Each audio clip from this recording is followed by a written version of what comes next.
So much of our happiness or our unhappiness in life is determined by how we see things, how we interpret things, how we understand things, and our expectations of things, how we think things should or shouldn't be. And so today we're going to talk about 5 really big ones, really big patterns in thinking and interpreting and just sort of seeing things that really do create a lot of unhappiness. And these are definitely ones that I've struggled with before and do still often have to remind myself of. But being mindful of them and changing these perspectives and changing these thoughts and these beliefs around will have a big impact on your happiness. I can pretty much promise you that. I think you're going to like them, and I hope they are as helpful to you as they have been to me and the clients that I've worked with and the people in the Shift Society that we have been talking about this stuff with. If you're new here, welcome to our incredible little corner on the internet. Take a second and introduce yourself in the comment section below. If you're back again, would love to hear from you. Introduce yourself or just say hello in the comments as well. Either way, my name is Kristina, and I'm a registered clinical therapist, a researcher, a coach, and the creator of my membership community, the Shift Society, where you're taking all of what you're learning in this YouTube channel and taking it to a deeper level and a truly transformative level and giving you the tools in order to do that. You can get more information about the Shift Society in the description below. I help heart center go-getter people break through the crap that is holding them back so that they can like themselves and their lives more every day.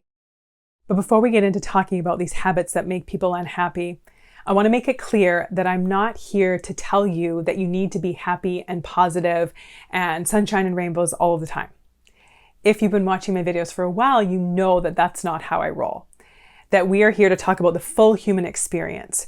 We are here to acknowledge that we are deep, complex beings who have an assortment of human feelings and that is completely normal.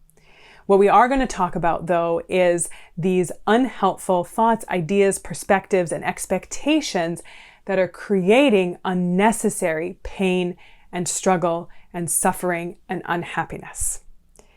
And the first belief, the first habit in thought that a lot of us think a lot of the time is that if life isn't easy, then something has gone terribly wrong, or that I am doing something terribly wrong, or that it is wrong if life isn't always easy. Instead of understanding that life never promised it would be easy. Life never promised that it would be painless, and life never promised that there would never be any struggles. And I'm not saying that we have to like it, but resisting it and not being willing to accept it is creating a lot of unhappiness. And I remember when I first kind of realized this, when I had this sort of awakening to the fact that life isn't fair or easy all the time. And that if I always insisted that everything be smooth sailing before I could actually enjoy life, then I'd probably be waiting a long time and missing out on a whole lot. And I love how author, activist, just overall amazing human being, Glennon Doyle puts this when she talks about how life is about 1/2 brutal and about 1/2 beautiful. And you put them together and accept and acknowledge that life is beautiful. Giving ourselves and giving life the space for things to not always be great actually makes it better. The next habit that people who are always unhappy, the next thing that they do a lot is that they need people to see things their way. And they get into this habit and they get stuck with this idea that other people have to agree with them and see things their way and be on the same page as them. Think about how much time, maybe you've done it as well, you spend trying to convince someone to agree with you, to see your perspective, where you get yourself really frustrated and upset and unhappy about someone who just won't understand, just won't let themselves see it, that are just being difficult and stubborn and pig-headed or whatever that is. Instead of getting to the point between being like, you know what, I'm going to present my perspectives, I'm going to share my best argument, but at the end of the day, I'm going to let someone else have their own thoughts, because even if I don't like them, even if I don't agree with them, I can't control them. I can't change them, and I just have to let them. The only other option is to create a whole bunch of suffering and unhappiness for myself by not letting them have something that I have no control over. So letting other people see things their own way. Some discussions are worth having. Some discussions are not. And most discussions are worth having to a certain extent, and then knowing when to back away and just being able to say, I am not going to waste my mental and emotional energy on this because it's not helpful and it's not going anywhere and I don't want to. The next habit of people that are always unhappy is that they have this habit of focusing on everything that's going wrong in the world, everything that's bad in the world. And I'm not saying to put your head in the sand and pretend that everything is wonderful and great all the time, but there needs to be some balance, right? There needs to be this balance between acknowledging the things that are wrong in the world, the things that need to be changed, the stuff that needs to be done, and also looking for the healers and the helpers. This whole concept that whenever there's a tragedy, that there are always healers and helpers in the midst. Yes, the tragedy has been terrible and there's been really devastating things that have happened, but there are always people there in the rubble, in the battleground, on the field, helping and healing. So to experience and acknowledge the pain and the struggle, and it doesn't have to be an either or, also looking for the healers and the helpers, looking for the things that are good, the things that are going well. And even when it comes to the things that aren't going well, even instead of just focusing on and stressing out about all the things that are bad, that in and of itself is just not helpful. If we are upset about things that are wrong in the world, that are going wrong, doing something about it, taking action, stepping up and stepping out, because just sitting and being angry and disturbed and distressed about it is just creating unnecessary unhappiness. It's creating unnecessary misery. The next habit of people that are unhappy, and this is a big one, and one that I am definitely not exempt from, is spending a lot of time complaining about others. A lot of times it's just a habit. You know, it is true that when we complain about other people and when we kind of try and look for other people's flaws and kind of try to tear them down, it's because we're trying to make ourselves feel better by putting someone else down. So we're trying to build our self-esteem on the shoulders of someone else and our criticisms and our judgments of others. A lot of times that's the case. But then also sometimes it is just a habit that we get into because other people are doing it. It's kind of like that crowd thing where you've probably noticed that you've been in a conversation with a group of people and everything's going fine. You're having this conversation, and then one person starts kind of bad-mouthing someone or saying something negative, and then all of a sudden everyone else is kind of finding things as well. And it becomes this big kind of, I don't know if I can say this word on here, this B-word fest. Where it's just not helpful, and it all of a sudden turns everyone into looking for flaws, looking for people's imperfections or the things that aren't great or amazing or whatever that is. And I remember me and my sister used to do this. We lived together for several years back in my early 20s. And we'd gotten ourselves into this habit where we would spend time just sort of sitting and kind of gossiping about our friends and being kind of judgy of them. And then one day I said to her, Jill, what if we just sort of made a pact to not say anything negative unnecessarily about our friends? If we just decide to not kind of just sit and have this little gossip session, if we just broke that habit and didn't do it, let's just try it for a couple weeks and see what happens.